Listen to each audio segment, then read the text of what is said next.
क्या ये सच है? ये भी एक परसेप्शन निकल के आया था कि नायक के पक्ष में नरोत्तम ने खेमे ने ही हवा फैलाई थी और सर्वे में नायक को आगे दिखा दिया, और अब जब भारतीय उम्मीदवार बन गए हैं तो कहीं ना कहीं आपके लिए चैलेंजिंग है अपेक्षा नायक के। हाँ, मैं यहाँ कह रहा हूँ नरोत्तम का मुकाबला नरोत्तम से ही है।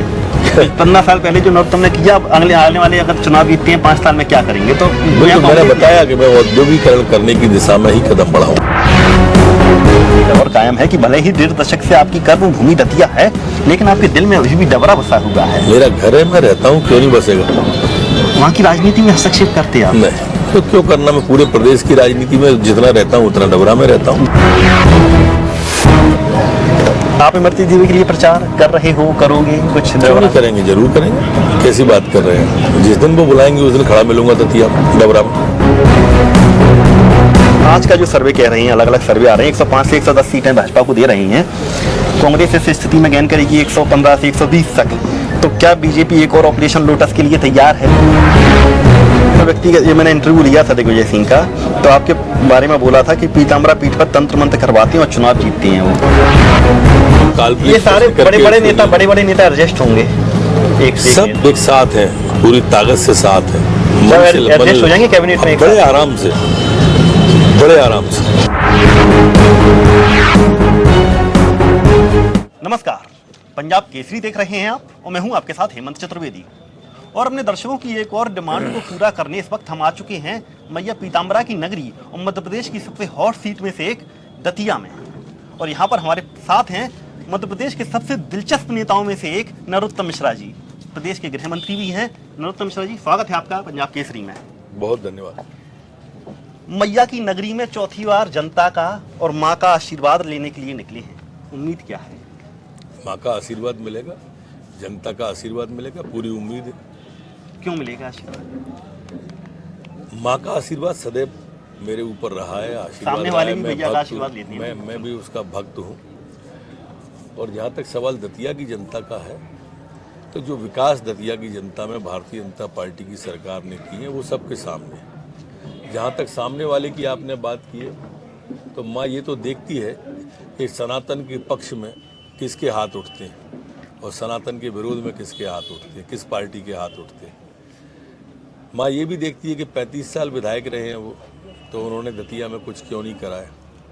और हम काम के आधार पर जनता के बीच जा रहे हैं। चुनाव 35 साल बना 15 साल है।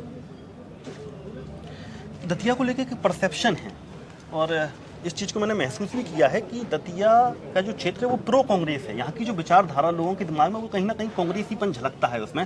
भले वो किसी पार्टी को नहीं जाने, नेता को नहीं जाने, लेकिन जो बच्चे पैदा होते हैं तो शायद दिमाग में थोड़ी कांग्रेस को लेकर पैदा होती हैं।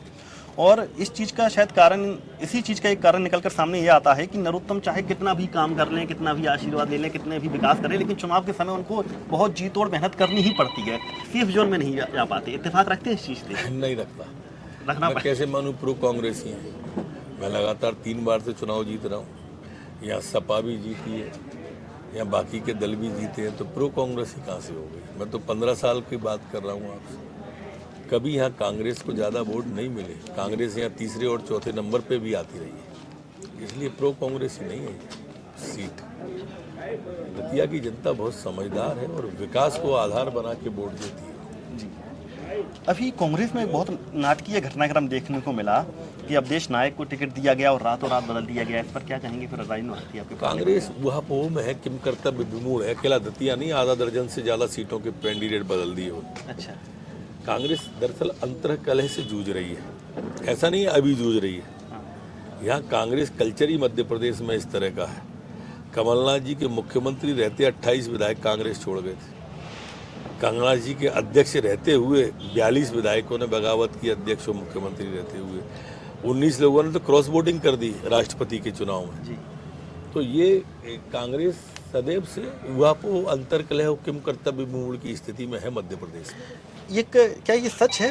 ये भी एक परसेप्शन निकल के आया था कि नायक के पक्ष में नरोत्तम ने खेमे ने ही हवा फैलाई थी और सर्वे में नायक को आगे दिखा दिया, और अब जब भारतीय उम्मीदवार बन गए हैं तो कहीं ना कहीं आपके लिए चैलेंजिंग है अपेक्षा नायक की। देखो, जब नायक को टिकट मिला तो भारती ने कहा कि मैंने दिलवाया है। जब नायक का टिकट कटा तो नायक ने कहा मैंने कटवाया है। जब कटवाना और दिलवाना मेरे ही हाथ में, तो बाकी दलों में काहे को जा रहे हो? आपके लिए चैलेंजिंग कौन है? कोई चैलेंज नहीं है, भारतीय नायक? यहाँ कोई चैलेंज नहीं है। हाँ। यह जनता का आशीर्वाद, माई का आशीर्वाद हमारे साथ। एक यहाँ पर जो बात निकलकर सामने आई है, शायद कुछ पुराने भाजपाई यहाँ पर आपसे नाराजगी की खबरें उनसे आती रहती हैं, उनको कह रहे हैं कि इग्नोर किया जा रहा है, विशेष जिम्मेदारी नहीं दी जा रही है। पूरी भाजपा आपके सामने बैठी है, कोई इग्नोर नहीं है, पूरी ताकत से सब मुट्ठी की तरह। 15 साल पहले के जो भाजपाई हैं उनको फोन लगा रहे हैं, आपकी साइड से जा रहे हैं, उनको जिम्मेदारी दी जा रही है अलग अलग। सब काम में लगे हैं। एक हाथ नाम आप बताओ तो मान जाऊं। नाम मेरे सामने आए थे, मैं आप बताओ तो मानेंगे आपको हम। अब ये ऑन कैमरे बात हो रही है। पूर्व पार्षद ओपी साहू जी का जिक्र मैं आपको करना चाहूँगा। नहीं, वो भाजपा में नहीं है भाई, आपको गलत जानकारी कोई दे रहा है। वो निर्दलीय चुनाव लड़ चुके हैं। अच्छा, निर्दलीय रह चुके हैं वो। लेकिन इसलिए सर भाजपा में विचारधारा भाजपा की हम क्या नहीं, विचारधारा है तो स्वागत है, हमारे अपने हैं, लेंगे। जी, जो रूठा है मना लेंगे। मतलब अभी 10 दिन है मनाने का ट्राई चलता नहीं, रहा। ट्राई नहीं, हमारे यहाँ कोई असंतुष्ट है नहीं। कोई असंतुष्ट, ठीक है। एक दूसरा मुद्दा यहाँ पर आता है, दतिया में जो विकास हुआ है, अभी हम अपने जो दर्शक हैं उनको दिखाएंगे, इस पर अलग कवरेज करेंगे कि दतिया में क्या कुछ डेवलपमेंट हुए हैं। तो दबेश्वर में कांग्रेसी भी उसका लोहा मानते हैं। बहुत सारा यहाँ डेवलपमेंट देखने को मिला, जो देश के सबसे पिछड़े जिलों में हुआ करता था लगभग 1.5 दशक पहले। बहुत कुछ चेंज हुआ है। अभी अब आपका अगला टारगेट क्या है? मेडिकल कॉलेज दे दिया आपने, पक्की सड़कें बनवा दी, और जहाँ जहाँ जो भी व्यवस्था करना चाहते थे वो कर दिए हैं। अब नेक्स्ट टारगेट क्या है दतिया को लेकर आपका? देखिए, हम लगातार औद्योगिकीकरण कर रहे हैं दतिया में। जी, अगला टारगेट भी हमारा वही है कि जो रॉ मटेरियल मिलता है हम उसका उद्योग एक बड़ा दतिया में लगा के नौजवान के हाथ को काम दें। हर हाथ को काम और हर काम को नौजवान। वही सवाल था मेरा, इंडस्ट्री हब को लेकर विजन, क्योंकि दतिया में पलायन हो रहा है रोजगार। ये गलत, कोई जानकारी गलत दे रहा है। पलायन तो है ही नहीं यहाँ पर, पलायन नाम की चीज नहीं है हमारे। क्योंकि दतिया का जितना भी प्रोडक्ट हमारे है, यहाँ बाहर से पलायन हो गए जरूर दतिया आ रहा है। दतिया का अगर आप देखेंगे तो झांसी के उद्योग हमारे यहाँ 10 लग गए अभी तक। जी, 10 हमारे यहाँ से नहीं जा रहे। कोई आईटी पार्क वगैरह के लिए कोई जमीन अलॉट है? अलॉट है और लग रहे हैं वहाँ उद्योग, सब कुछ अलॉट। ऐसा कुछ है ही नहीं जो नहीं है। आप बताओ क्या नहीं है, मैं भी बताऊंगा आपको कि ये है। ये क्या है, कांग्रेस के लोग दरअसल भ्रम फैलाते रहते हैं। नहीं, मैं यहाँ कांग्रेस की बात नहीं कर रहा, मैं यहाँ कह रहा हूँ नरोत्तम का मुकाबला नरोत्तम से ही है। 15 साल पहले जो नरोत्तम ने किया, अब आने वाले अगर चुनाव जीतते हैं 5 साल में क्या करेंगे? तो बिल्कुल, मैंने बताया कि मैं औद्योगिकरण करने की दिशा में ही कदम बढ़ाऊं। तो दतिया का जो नेक्स्ट विजन है नरोत्तम मिश्रा का अगले 5 सालों का, वो दतिया को औद्योगिकीकरण करना है। एक बात साफ हो गई है। दतिया से बाहर चलते हैं, डबरा की रुख करते हैं। एक परसेप्शन आपको लेकर और कायम है कि भले ही 1.5 दशक से आपकी कर्मभूमि दतिया है, लेकिन आपके दिल में अभी भी डबरा बसा हुआ है। मेरा घर है, मैं रहता हूँ, क्यों नहीं बसेगा? वहाँ की राजनीति में हस्तक्षेप करते हैं आप? नहीं, तो क्यों करना? मैं पूरे प्रदेश की राजनीति में जितना रहता हूँ उतना डबरा में रहता हूँ। जी, इमरती देवी से बॉन्डिंग, मुद्दा ये है इसलिए क्योंकि उनकी नाराजगी आपके लेकर आती रहती है, लेकिन आप कभी कुछ नहीं बोलते उनको लेकर। वो हमारी नेता है, हम क्यों बोलेंगे? वो हमारी तो नेता है, कहते हैं ना कि बड़ी तो नेता है हमारी कुछ पार्टी। लोग कुछ दिल में तो नहीं रखा बाद में एकदम ही। ना सवाल ही नहीं होता रखने। आप इमरती देवी के लिए प्रचार कर रहे हो, करोगे कुछ? क्यों नहीं करेंगे, जरूर करेंगे। कैसी बात कर रहे हैं? जिस दिन वो बुलाएंगे उस दिन खड़ा मिलूंगा दतिया डबरा में। मेरे मन में कुछ भी नहीं। जब वो बुलाएंगी तब जाओगे? मैं पार्टी आदेश देगी तब चला जाऊंगा। तो आप मैं भी तो चुनाव लड़ रहा हूँ, मैं भी तो इधर तो ड्यूटी लग रही है बहुत दूर दूर तक। जहाँ लगा देती पार्टी वहाँ डबरा में ड्यूटी क्यों नहीं लग रही? लगेगी ना, क्यों नहीं लगेगी? लगेगी। ठीक है, तो डबरा में इमरती देवी के लिए भी प्रचार करते देखेंगे हम नरोत्तम मिश्रा को। एक सीट और, जब डबरा सीट, सवाल और कि जब डबरा सीट अनारक्षित हो जाएगी तो फिर आप वहाँ किस्मत आजमाना पसंद करोगे? नहीं, मैं दतिया में ही अब एंड करना चाहता हूँ। जो कुछ है माई के चरणों में ही एंड है। दतिया में ही राजनीतिक अपनी जब तक राजनीति करेंगे दतिया में ही रहेंगे। नरोत्तम मिश्रा जी ने पंजाब केसरी पर एक बड़ा दावा किया है। डबरा दतिया से आगे निकलते हैं। पिछली बार ग्वालियर चंबल के कारण भाजपा के हाथ से सत्ता गई थी, इस बार उसका रिपीटेशन तो नहीं हो जाएगा? पिछली बार ग्वालियर चंबल के कारण सत्ता गई थी, ये बात आपकी बिल्कुल सत्य है। पर पिछली बार 3 कारण थे जिनके कारण से सत्ता गई थी। जी, पहला कारण था कांग्रेस 2 विषयों पर भ्रम फैलाने में सफल हो गई थी। एक किसान कर्ज माफी और दूसरा वर्ग संघर्ष 2 अप्रैल का जो था, और तीसरा यहाँ पर महाराजा सिंधिया कांग्रेस में थे। आज तीनों ही विषय नहीं है, महाराजा सिंधिया भाजपा में है और कोई वर्ग संघर्ष नहीं है, जातिगत संघर्ष, और कोई किसान की कर्ज माफी का भ्रम नहीं है। अब जो सिंधिया जी की बात चल चुकी है, उनसे कैसी बॉन्डिंग बन रही है? सिंधिया जी के संग बॉन्डिंग कैसी बन रही है? ग्वालियर चंबल के वो हमारे नेता है, अभी दतिया आ रहे हैं, मैं आपके बाद वहीं जा रहा हूँ। जी, एक कल तक जिन लोगों को सीएम फेस के तौर पर प्रेजेंट किया जा रहा था मध्य प्रदेश में बीजेपी की तरफ से, उन सभी को पार्टी ने मैदान में उतार दिया है। इस बीजेपी पूरे की तरफ से कोई भी सीएम का फेस प्रोजेक्ट नहीं किया है। चलिए, जो परसेप्शन था उसको तो ले सकते हैं, परसेप्शन तो आप कुछ भी बना सकते हो, आपके हाथ तो में। चलिए, बड़े बड़े सक्षम है। जो बड़े बड़े नेता जो मैदान में उतर गए हैं, आप सीएम फेस मत मानिए उनको। इस आपके नजरिए से इस पूरे घटनाक्रम के पीछे की कहानी क्यों उतारे गए? पार्टी का संबल मिलता है, कार्यकर्ता को उत्साह मिलता है, अदम्य उत्साह के साथ कार्यकर्ता लगता है। हमारे नेता जब आते हैं मैदान में, इसलिए उतारे गए। कोई और दूसरी रणनीति इसके पीछे कि मात्र कार्यकर्ताओं को उत्साह भरने के लिए? आता ही है उत्साह, स्वाभाविक रूप से आता है। एक दूसरा मुद्दा यहाँ पे आता है, मिड जून की बात है, ये लगभग जून की बात है। आरएसएस के साथ मध्य प्रदेश के अलग अलग सर्वे, पंजाब केसरी ने भी सर्वे किया था, तो उस समय की जो स्थिति थी बहुत नेगेटिव थी ये। अब आप इत्तेफाक रखें चाहे नहीं रखें इस बात से, और बीजेपी का आंकड़ा 50-60 माना जा रहा था। लेकिन आज उन्हीं सर्वे में, और नो डाउट जो जमीनी हालत है उसको देखें तो कोई पूछता है तो भाजपा 105, 110 तक फाइट कर रही है, मतलब सीधे सीधे 6 महीनों में। थोड़े दिन और देखो आप, 150 के ऊपर बताएंगे यही सर्वे वाले। थोड़े दिन, अब 8 दिन तो बचे हुए हैं। हाँ, इसी 8 दिन में 150। जैसे जैसे चुनाव नीचे उतरेगा जी, वैसे वैसे कांग्रेस उजल हो जाएगी। ग्रॉस रूट पे कांग्रेस का कार्यकर्ता है तो वही मैं उसका क्रेडिट किसको देना है? अगर नो डाउट अगर बीजेपी ने गेन किया है, पार्टी को, संगठन को, कौन सी रणनीति को, पार्टी कार्यकर्ताओं को। कौन सी रणनीति की भाजपा ने कि 50 सीट प्लस में आ गई? अभी सर्वे की बात, अभी नहीं 50 नहीं, मैं 150 कह रहा हूँ आपसे। आप देखो, नहीं तो मेरे को 3 तारीख के बाद फिर आप आ जाना कैमरा लेके कि आप तो 150 कह रहे थे। अगर 150 से एक भी कम आ जाए तो अब आपको मेरी एक बात माननी पड़ेगी। मान जाऊंगा, थोड़ी देर के लिए मान जाओ, ज़्यादा नहीं मानो। आज का जो सर्वे कह रहे हैं, अलग अलग सर्वे आ रहे हैं, 105 से 110 सीटें भाजपा को दे रही हैं। कांग्रेस इस स्थिति में गेन करेगी 115 से 120 तक। तो क्या बीजेपी एक और ऑपरेशन लोटस के लिए तैयार है? ये तो बात जब होगी, आप संभावनाओं पे सवाल कर रहे हो, और संभावनाओं आप पे तो कर देते हो बाद में, तो संभावनाओं पे प्रतिक्रिया कैसे देंगे? मैं तो बता रहा हूँ 150 के ऊपर आ रहे हैं। अरे तो जब आप एक बार ऑपरेशन लोटस कर चुके हो तो नहीं, ये बात काल्पनिक क्यों? काल्पनिक हो गया कि आप बिना खम्भे के आसमान टिकाए गिर गया तो घर के नहीं मरते तो पूरे दतिया में खटिया बिछती। ये काल्पनिक बात है, नहीं मरते तो बिना खम्भे के टिकाए, तो ये काल्पनिक चीज है। राजनीति के अंदर कोई भी ऐसी बात नहीं होती है।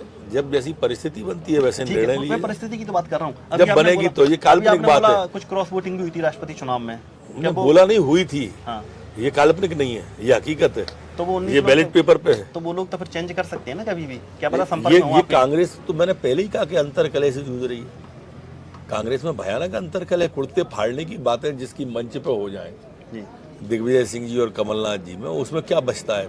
जब कांग्रेस के नेतृत्व पर आगे बात करेंगे। एक और आपको लेकर चर्चाएं रहती हैं, दिग्विजय सिंह हर किसी भाजपा नेता के प्रति बहुत ज़्यादा मुखर रहते हैं, व्यक्तिगत आरोप लगाते हैं, क्षेत्र में जाके धरने देते हैं, लेकिन ना तो आज तक नरोत्तम मिश्रा के खिलाफ व्यक्तिगत आरोप लगाए हैं, और ना दतिया में आरोप, इधर उधर की खबरें बहुत चलती रहती हैं, लेकिन दतिया में आके आज तक धरना नहीं दिया। कोई सेटिंग है क्या आप दोनों की? इवन एक बार यहाँ तक कह रहे थे, मैं बता दूं कि मेरे बारे में तो बोल बोल के मैंने नरोत्तम मिश्रा जी को बड़ा नेता बना दिया है, आपसे बहुत स्नेह रखती हैं वो। मेरे यहाँ पर अभी 10 महीने में 10 बार आ चुके हैं वो। सबसे ज्यादा मध्य प्रदेश में वो मेरे बारे में ही बोले हैं, आपको जानकारी गलत दी है किसी। व्यक्तिगत आरोप की बात कर रहा हूँ। और मैं तो चाहता था कि उनकी पार्टी के उस समय के नेता दामोदर जी ने उनको प्रस्ताव किया था कि दतिया से लड़े, पर पता नहीं उनने उस प्रस्ताव को क्यों नहीं स्वीकार किया। वो तो नहीं आए, उनने दामोदर को और भगा दिया दूसरी पार्टी। उन्होंने ये मैंने इंटरव्यू लिया था दिग्विजय सिंह का, तो आपके बारे में बोला था कि पीताम्बरा पीठ पर तंत्र मंत्र करवाती हैं और चुनाव जीतती हैं वो। ये देखो, तंत्र मंत्र या कोई भी बात, दिग्विजय सिंह जी हमेशा हमारी धार्मिक आस्थाओं पे कुठाराघात करता है। ये कह के क्या वो ये साबित करना चाहते हैं कि तंत्र मंत्र अनुष्ठान होते हैं दतिया में?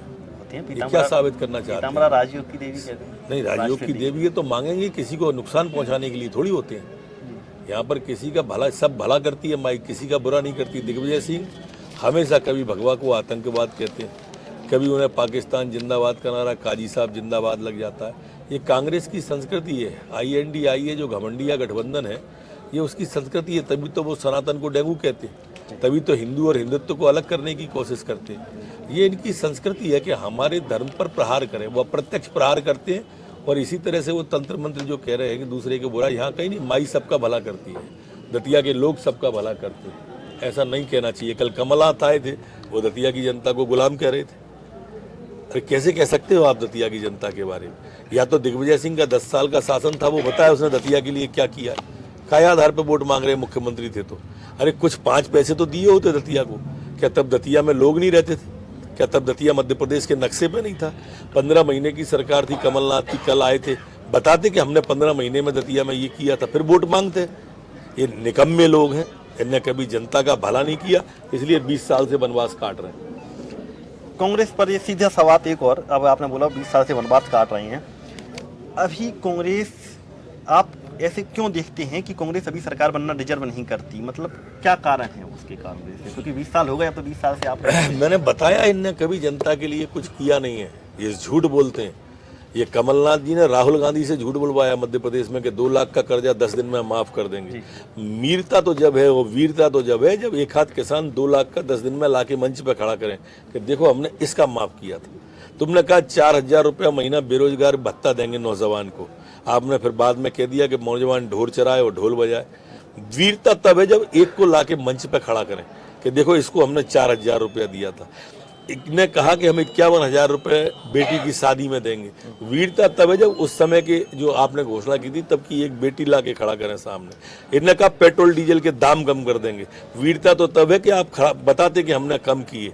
ये झूठ बोलते हैं। इन्होंने कहा कि हम नौजवान को रोज बेरोजगारी भत्ता देंगे, नहीं रोजगार देंगे। अगर एक भी नौकरी 15 महीने में निकाली हो तो लाके बताएं आपके चैनल के सामने। ये वीरता, इसलिए जनता इनको वोट नहीं करती, इसलिए रसातल में जा रही है कांग्रेस पार्टी। ये अभी आपका टिकट वितरण को लेकर, पार्टी के नाराज नेताओं को लेकर भी कांग्रेस में अभी आपने जो कुछ बातें कही थी वो भी बड़ी चर्चाओं में रही थी, उस पर कुछ टिप्पणी आप करना चाहेंगे जिसके कारण दिक्कत आ रही है अभी कांग्रेस से, खासकर जो टिकट वितरण के बाद जो स्थिति सामने आ गई कांग्रेस में अलग अलग जगह? देखिए, कोई स्थिति सामने नहीं आ रही। मैंने फिर कह रहा हूँ कि ये रसातल को जा रही है। जैसे जैसे चुनाव नीचे उतरेगा आपको बड़ा साफ मिलेगा कांग्रेस की। बाद में फिर ये वही कहेंगे कि ईवीएम में गड़बड़ी कर दी। भाजपा ने बहुत सारे दिग्गजों को जब से मैदान में उतार दिया है, तो उन दिग्गजों को उतरने के बाद में खबरें हैं कि, खबरें नहीं हैं, मतलब ये तो देखने में भी आ रहा है कि जो मुख्यमंत्री है, मौजूदा मुख्यमंत्री, वो तक असहज हो गई हैं स्थिति। कोई असहज नहीं है, पूरी आप मानोगे थोड़ी ये बात। जब मैं मुख्यमंत्री को छोड़ कैसे मान जाऊं? कोई मुख्यमंत्री को छोड़ दीजिए।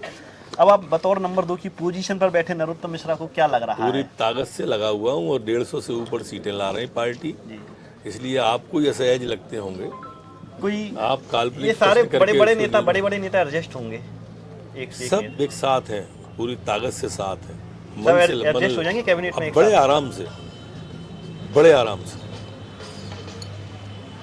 एक थीम चल रही है बीजेपी की तरफ से, एमपी के दिल में मोदी। अगले 2 मिनट में सवाल क्वेश्चन इंटरव्यू खत्म कर रहे हैं। मोदी को 1-2 महीने पहले ही लगातार यहाँ पर इंपोर्ट किया गया बीजेपी में, और एमपी के दिल में इंपोर्ट कैसा शब्द बोल रहे हो आप? माफी चाहूंगा आप। नहीं, इंपोर्ट सब हमारे नेता हैं, वो बड़े नेता हैं हमारे। मोदी की फेस पे ही चुनाव लड़ा जा रहा है। नहीं, पूरे देश में ही लड़ा जाता है। ये कोई मध्य प्रदेश में पहली बार लड़ रहे हैं क्या? अभी कर्नाटक में लड़े तो किसके फेस पे लड़े? हम तो हमारे नेता हैं, वो देश के आदर्श हैं, वो वैश्विक नेता हैं, वो भारत के मान को विश्व के पटल पे लाने वाले लोग हैं, मोदी जी हैं। G20 की अध्यक्षता करने वाले मोदी जी हैं। तिरंगे का मान बढ़ाने वाले हैं रूस और यूक्रेन में। तो बीजेपी ये साबित कर देगी कि हाँ, मतलब जो आप जैसा आंकड़ा बता रहे हैं उन सीटें लाए कि हाँ 100% भाई, 99 नहीं। अंत में पहले डबरा लगातार विजयी अभियान चला, अब दतिया में भी आप लगातार 3 चुनाव जीत चुके हैं, चौथी बार मैदान में हैं, विजयी रथ बढ़ता जा रहा है। एक सवाल यहाँ पर लोगों में ये भी घूमता रहता है कि आखिर नरोत्तम के पास वो कौन सी जादू की छड़ी है, कौन सी नब्ज पकड़ लेते हैं लोगों की? नहीं, मेरे से अच्छे लोग पड़े हैं जी, जो मेरे से भी अच्छे ज़्यादा जीते हैं। सीट बदल कर? और नहीं, सीट नहीं बदली मैंने, मेरी सीट आरक्षित हो गई थी। हाँ, सीट नहीं बदली थी मैंने, सीट आरक्षित हो गई थी। मैं सीट बदलता भी नहीं हूँ, आरक्षित हो गई थी, और इसलिए पार्टी ने कहा कि यहाँ से लड़ो तो लड़ गया जी। पार्टी कहेगी जहाँ से वहाँ से लड़ेंगे। वही तो कारण, मतलब वो चीज़ क्या है कि आप नब्ज पकड़ के फिर लगातार उस पर सेवा करता हूँ, विकास करता हूँ, आशीर्वाद लेता हूँ। बाकी लोग भी अगर ऐसा करें, 35 साल वाले ने कुछ किया हो तो बताए, कौन रोक रहा है उसे? सेवा करता हूँ, विकास करता हूँ, और इसलिए जनता आशीर्वाद देती है।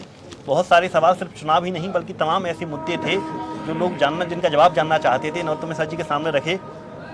कईयों पे तो खुलकर बोले और कहीं अपने अंदाज में जितना बोलना है उतना बोलकर बात सवाल को खत्म कर दिया। नरोत्तम जी, आप हमारे साथ जुड़े, आपका बहुत बहुत धन्यवाद। जय जय। नरोत्तम मिश्रा हमारे साथ जुड़े हुए हैं। उम्मीद करते हैं आपको सभी सवालों का जवाब मिला होगा। अभी आप देखना चाहते हैं, हमारी कोशिश रहेगी कि चुनाव के पहले तमाम आपके पसंदीदा नेताओं को आपके सामने लेके आए और उन सवालों का जवाब उन सवालों को उनके सामने करें जो जवाब आप जानना चाहते हैं। तो पंजाब के फिलहाल इतना ही, आप हमारे साथ बने रहिए। नमस्कार।